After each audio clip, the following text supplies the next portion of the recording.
ចាជំរាបសួរបងបងចានេះជាកម្មវិធីចាដែលយើងអីបានទៅនឹងចូលស្តុកថ្ងៃនេះណាបងបងចាស្តុកថ្ងៃទី28ខែ5ចា2025ចាគឺតម្លៃចិត្តអស់ហើយចាហើយគ្រាន់តែថាអីវ៉ាន់ចូលមកដល់ភ្លាមចាបងបងចាគឺយើងរៀបចំវិច្ចខ្ចប់ចាផ្ញើ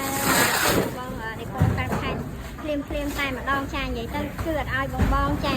រងចាំយូរទេបងបងណាចាគ្រាន់តែអីវ៉ាន់មកដល់ភ្លាមចាយើងតម្លាក់បដាគឺរៀបចំវិច្ចខ្ចប់បដាចាដើម្បីផ្ញើជូនបងបងតាមខេត្តចាឲ្យបានយកទៅចែកចាយបន្តអញ្ចឹងណាបងបងចាអញ្ចឹងឲ្យបានតែយើងកំពុងតែវិច្ចខ្ចប់ទាំងអស់នេះចាសុទ្ធតែត្រៀមដឹកយកទៅផ្ញើជូនបងបងចា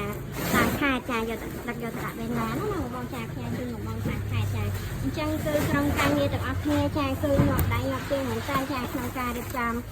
អីវ៉ាន់ផ្ញើទៅភ្ញៀវនេះណាបងបងចាគាត់ថាតម្លាក់ភ្លាមចាគឺភ្ញៀវធ្វើការកក់នឹងកំងភ្លាមតែម្ដងចាអញ្ចឹងសម្រាប់បងបងទាំងអស់គ្នាចាដែលមានតម្រូវការទៅលើប្រភេទសម្ភារៈកសិកម្មនិងគ្រឿងបន្លាស់អាចធ្វើការទំនាក់ទំនងបានបងណាចាមកកាន់ផេកផ្ទាល់ចាឬក៏លេខទូរស័ព្ទដែលមាននៅលើផេកស្រាប់តែម្ដងចាបងចាអរគុណច្រើនបងប្អូនទាំងអស់គ្នាចា